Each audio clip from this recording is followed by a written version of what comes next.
Hello everyone, I'm going to give you a little tutorial about some tools for Bible study that you can add to your phone. These should be on both of the major platforms, iPhone and Android. And I'll begin with the one that is at the top, second to the left here, the Tecarta Bible app. So I'm tapping on that. Now, there's a lot going on here, and I want to explain a number of different things. Let's begin with the book navigation. Book and verse navigation. It's very easy. So suppose I want to go to Ecclesiastes 9, 5, and there I am. It's very easy to navigate around in that way. Okay. Now, if you want to compare different versions, notice when I tap on a verse, this menu pops up from the bottom, and notice one of the little notes there, or one of the buttons rather, is compare. So I'm going to tap on the compare button, and notice right here there are a bunch of different versions. I have chosen these myself as the different versions that I would like to view when I want to look at how all the different ways that a verse can be translated. Okay, now sometimes I want to just switch back and forth between versions or translations. Now notice it's at the very top of the screen on the right side, just right of the middle. It says KJV. All right, that's my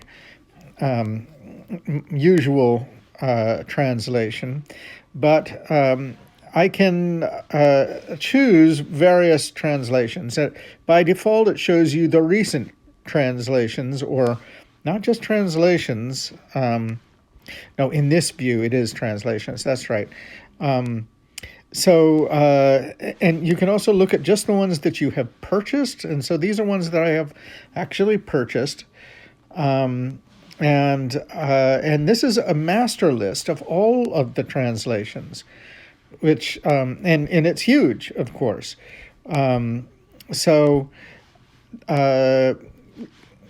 So anyway, yeah, and if I want to switch over, suppose I wanted to switch over to the ESV, I would do this, and notice it says ESV at the top, and now I'm looking at the ESV.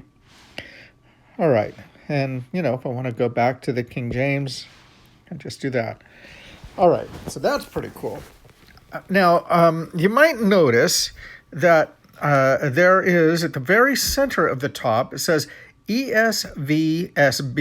That stands for the ESV Study Bible. So what's going on with that?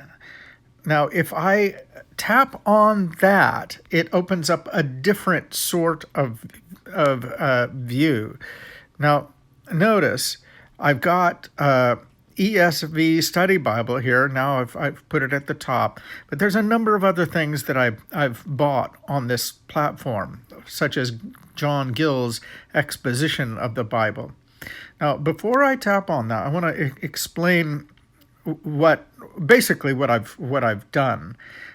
If I wanted to, I could buy, and it's quite easy to buy a new study Bible. Like, I don't know, does Crossway have another one? Yeah, well, there's the ESV Gospel Transformation Bible. And if I wanted to, here I'm going to tap on the three dots on the right, and notice it.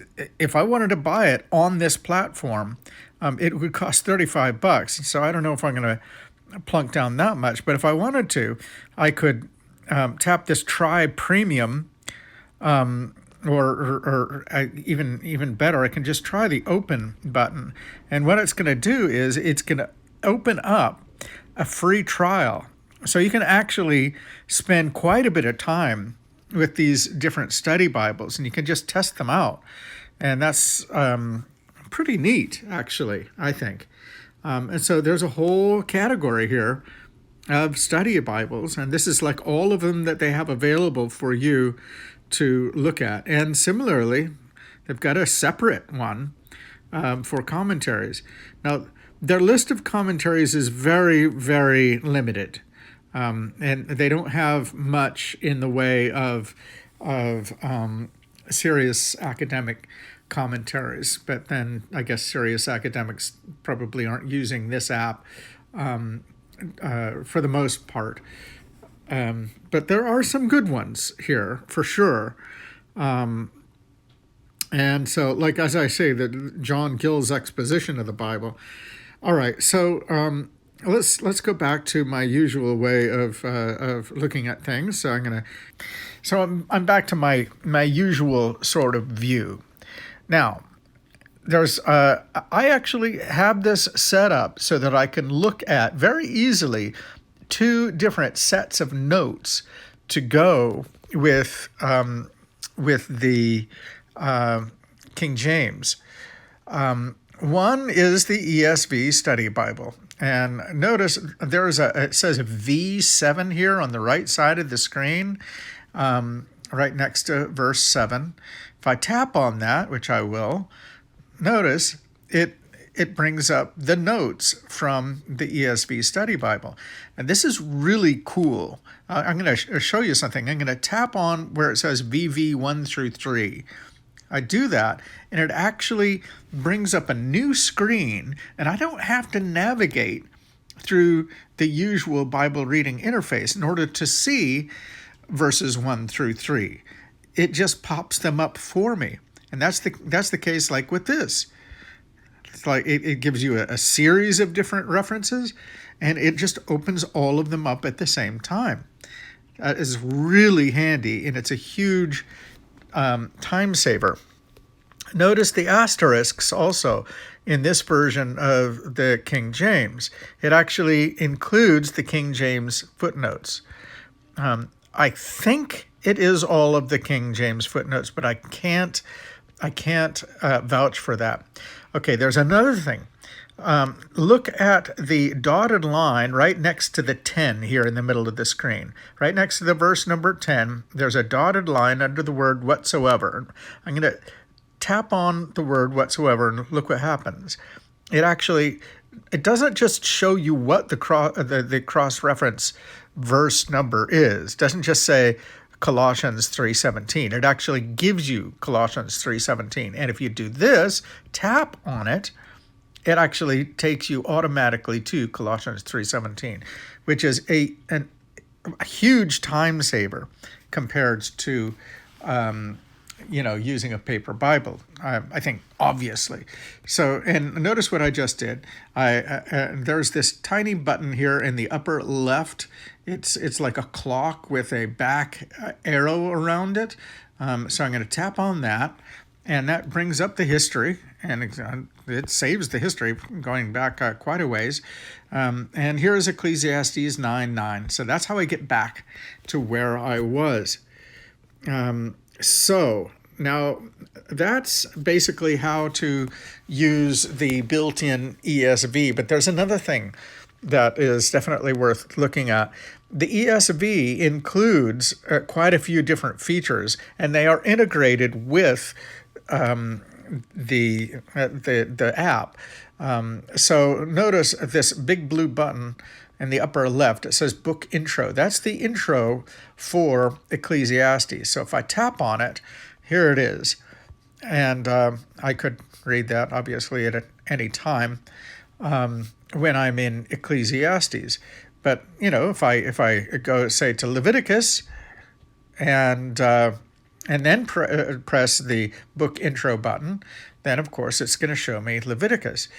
The resources, this isn't tied specifically to the particular chapter and verse that I'm in, but so it's there are links if you go through, and I'll be hard pressed to find a particular chapter that actually has a map in it. But at any rate, if a map occurs in the original printed paper version of the ESV Study Bible, it will actually show a link to the map or another resource at that point, which is very handy. And if you just want to look up some map, notice that's the fourth item down here. I'm going to tap on that. The ESV Study Bible maps it's just absolutely huge. It's amazing how many and the degree of detail to be found in each. And then, of course, it gives this a paragraph introduction to each map. And then because you can like tap on a map, as I just did, you can do this, which you can't really do in the book. And that is very handy as well. So I'm going to go ahead and get out of that. Now, next, I want to show you something else that is, again, really cool. Suppose I've just read this version 4 note, right? And I said, oh, that's not long enough. I really wanted to know more about that. Well, we can see what Gill has to say, or any other commentary that I'm following.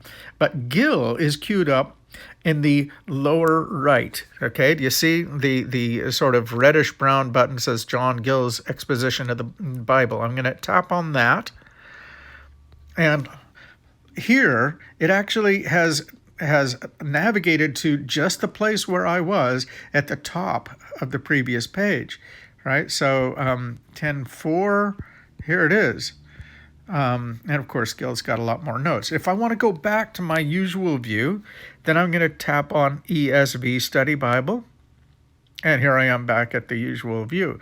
Now, let's suppose that I have actually a number of different study Bibles or commentaries that I have purchased, and I want to look at what another one has to say about it. Well, look at the blue button down at the very bottom right. Okay, I'm going to tap on that. And here are all the things that I have looked at recently. Oops, I didn't actually mean to do that. Anyway, but here, for example, is Matthew Henry's concise commentary on the whole Bible. I'm going to tap that, and notice it loads it right up. And that is, I think, pretty cool. So let's see, how do I get back? This is the part that is a little bit confusing. I'm tapping on this button in the lower right on the top of the two, and it just toggles between Gill and Matthew Henry. If I want to go back then to the ESV Study Bible, then I have to choose it again from the menu accessible through the blue button at the lower right. And that's what's going on now. I'm back to my usual view. Let's see. I think I have covered everything that I wanted to cover here with regard to Tecarta. If you look at the bottom of the screen, there are these things they call touch points and plans. They, to be perfectly honest with you, have not done such a good job executing those features, in my opinion. There is one other thing that I want to show you, and this is reasonably important. Look at the 3 dots in the upper right. That is one of the universal systems for or symbols for menus. So I go over here, and there's the settings button. So let's look at settings. Now I want to show you here. Notice that the background on my view of the Bible is black. If I wanted to make it white, I could do that. Maybe you prefer that. I happen to like it dark. I think it's easier on the eyes. If you don't like the red lettering for whatever reason, you can turn that off. There's all kinds of things that you can set here. It's actually very impressive. And maybe the most important one is what's in the middle of the screen right now. It says text settings underneath Bible, text settings. So I'm going to tap on that. And now look at this. I can choose from a lot of different, here I'm scrolling horizontally through these different fonts. Right now it's EB Garamond. I'm going to remember that. But if I wanted to switch it to Arvo, I could do that, or Zilla Slab, or what's this, Source Serif Pro. There's a lot of different things. And you can change the font size, however small or big you would like it. I think it was about right there. That looks about right to me. Those features, again, make reading on a Bible app, in my opinion, much more pleasurable than reading in a paper book. It's just you can fine tune it so it works with as little finger movement as possible. Basically, I just use my thumb and I'm scrolling like this, and when I get to the end of the chapter, I could use the button here, or I could just swipe to the left, and here I am on the next chapter.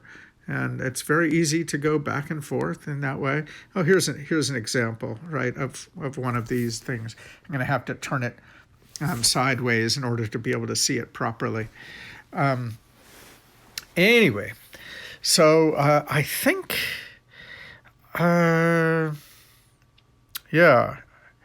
think I have covered everything that I wanted to cover now about the Tecarta Bible app. Next, let's look at the YouVersion Bible app, where it says Holy Bible. I'm going to tap on that icon, and that brings me to the YouVersion app. Now, I was just looking at it, but usually it lands here on this screen, which is annoying, frankly. So let's look at some of the features of this. If you look in the upper left corner where it says Matthew 13, if you tap on that, it's actually very easy to go to a different place in the Bible, just like Tecarta. It's easy to switch between different versions that you have. So I've got these first 5 here. I could easily switch to the NKJV.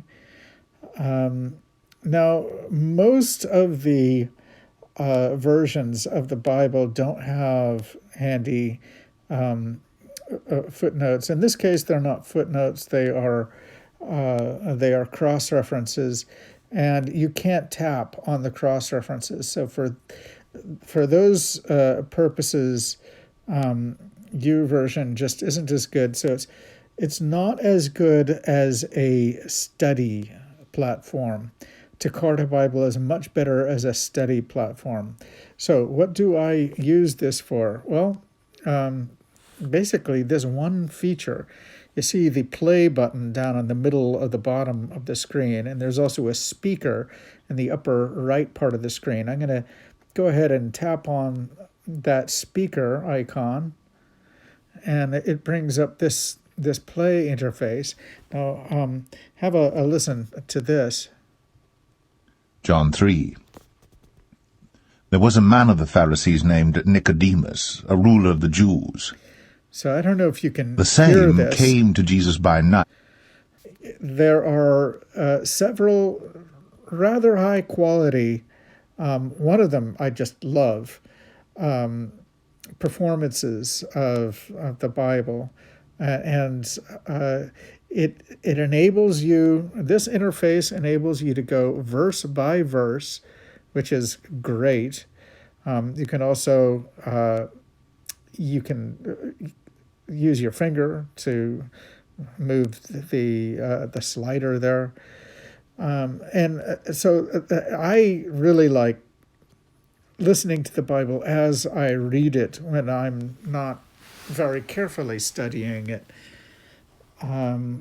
So that's something that's really nice. There is one other feature that I use. I won't be using this probably much at all if I do it all in the next 2 years. But if you look at the bottom of the screen where it says plans, it's got some really, really great functionality here in the Bible study plan. So this is the last day. Actually, there's a repeat at the end. I don't know why it did that. Anyway, and the idea is it allows people who have the permissions to build these Bible reading plans to add things like videos and devotionals into into the reading experience, and then you can check them off like this, you see. And so it really is nice. And this talk it over feature enables you to, write things. So it's actually an excellent platform for a group Bible study, and I really do appreciate it a lot. And well, as you can see, now it's showing me other plans because I actually just finished that plan. Anyway, let's see. There is one sort of feature that I haven't shown you on either one, and that is the search feature. Now, I find that the search here on the YouVersion app is it's not as useful. Like I just searched for John 3:16, and it didn't even show me John 3:16 there. Let's go back to the Tecarta Bible app here and try the same search. You'll see just how much better it is. In fact, I don't even have to type out John, just do JN 3:16 and search, and it just goes there, right? That is great. And then, but look at this. This is just so cool.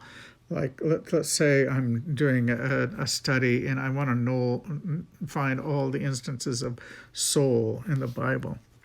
Well, it does that, and I can tap on any one of these and go to the place where it occurs.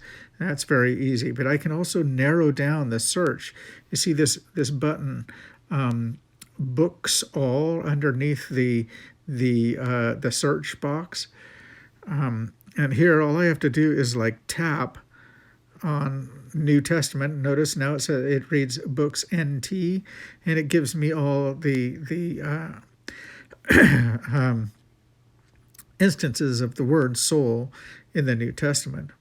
And that's based on the KJV, but the thing is, I could actually search for the same word across several different, Bibles at the same time. It'll redo the search, and it will return results from different Bibles, or from different versions, which is very neat.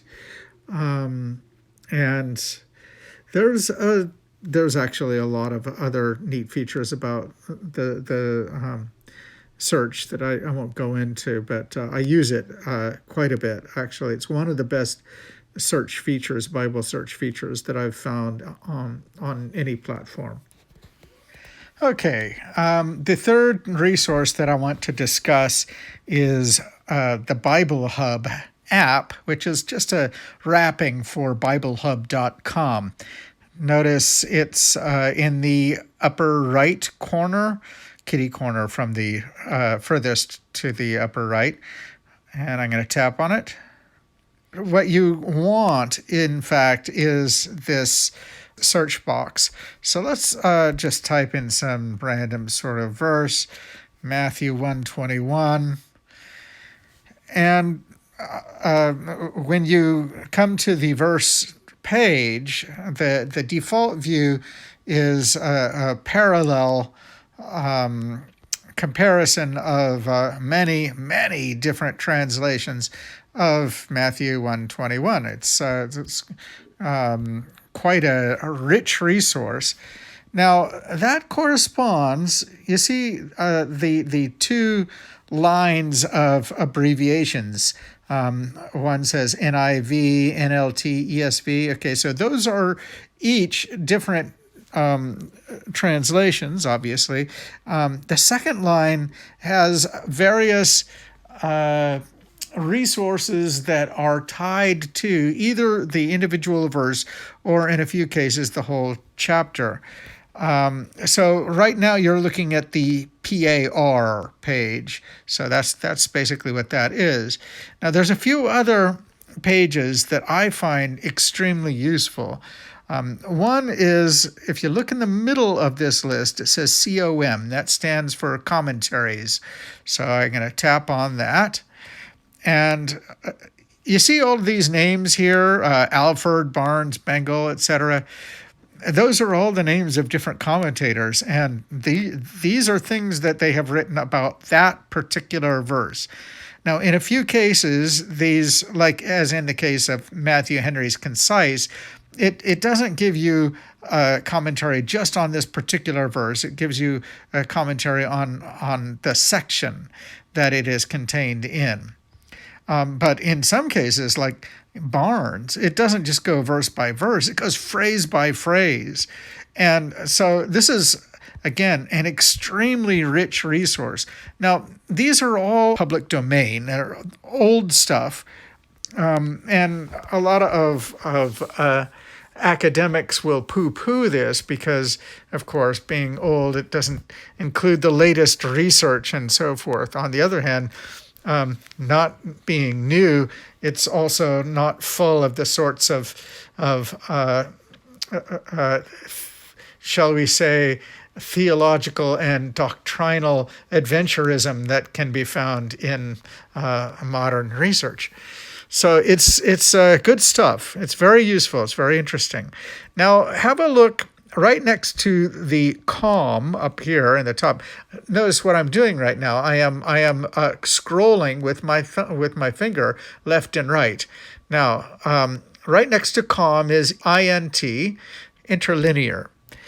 And an interlinear tool is, well, what you're looking at right here. The main feature right in the middle is the Greek. And it gives you a little gloss underneath the Greek, and sometimes it doesn't perfectly match up with what the word says. Just be aware of that. The numbers are the things that I tend to tap on. So onoma, if I click on that, then well, here I come to Strong's entry about the Greek word for name. And it gives you multiple synonyms, I guess, that are used. When you're looking at the New Testament entries, it gives you these word studies, which is just very helpful. And then I really like this, NASB translations. It actually counts up the number of times the word is translated one way versus another. So usually it is translated name, and sometimes it's translated some other way. And then it's got this. Again, these are old references, but doesn't mean they're useless. Doesn't mean they're entirely outdated either. They're still useful. Thayer's Greek Lexicon, and it goes into a great deal of detail.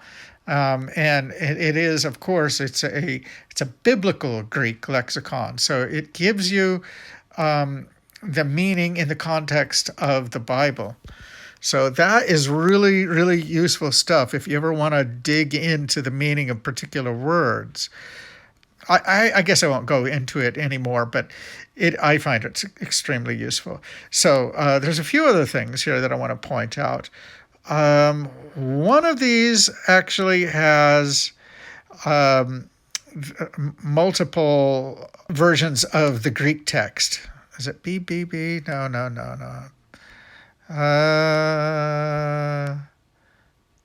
PSB maybe. That's the Parallel Study Bible. Okay, well, I'm not going to find it now, but anyway, up here you can find, if you want to actually compare the Textus Receptus versus the critical text of the Greek, one of these will actually will give that to you. I just don't remember which one it is. I have to click through.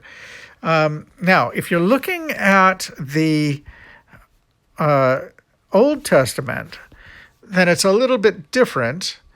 The interlinear is similar, but because it's Hebrew, you actually read from right to left, and it really is interesting stuff. And I've actually learned quite a bit about Hebrew just by clicking through on these pages. Now here, I want to point out, see at the very end, it says LXX. I have it centered there in the second line. I'm going to tap it. Now this gives you the Septuagint text. Now, if you know any Greek and you can find the number, the verse number, then you can locate the corresponding word to some Hebrew in the Greek language, and then look that up. Or if you just want to have a quick and dirty translation of the Septuagint text from ancient Greek into English. In other words, it was translated, between like 200 and 100 or so BC in Alexandria by these Hebrew Greek scholars, and then it was translated much more recently from that Greek into English. So if you want to see that, then you'll have to scroll down, and here it is. See the Brenton Septuagint translation. I put it at the top now, and so if I do this, it actually gives me the entire translation right here, which is, it's extremely cool. And this is surprisingly helpful and advanced and very thoughtfully constructed, even though there are certain UX aspects of the site that that bother me. But anyway, say I want to look up this word in particular. Now, of course, I can do this. I can just tap on the Strong's number. But another thing that I can do is I can go up here and I can paste in the word and search. And lo and behold, it actually gives me, of course it's going to give me the Strong's entry, but it's going to give me related things where, the word actually, the word occurs. There's a lot of other stuff in this app that are worth looking at. There's like even sermons, and I'm actually frequently just going to the King James page, and so it's I would pay money for this app if they asked for it. It's that good. So, all right, and I think there's just one other thing that I want to show you, and that is I can see what games I'm playing here. All right, that is the Knowledge Standards Foundation's website, EncycloSearch. We have deliberately put some religious encyclopedias in here. So if you wanted to, search for some general topic, you'll find a lot of interesting articles, including here's an article from the Jewish Encyclopedia. Here's one from Rational Wiki. Well, can't say much about them. Let's see here. And here is the International Standard Bible Encyclopedia. Now, this is really good. It's from about 1919, if I'm not mistaken. But it's the entries are very detailed, and we've got them all indexed. They're all in EncycloSearch. And if you just wanted to use EncycloSearch for that, what you could do, here, let's just go back to the main page. So what you would do is, you see on the left side underneath the search box, it says categories. I'm going to tap on that. I'm going to disable all, and then I'm going to go over view all sources, and I'm going to look for ISBE, International Standard Bible Encyclopedia, and maybe the Jewish Encyclopedia. Let's just say those.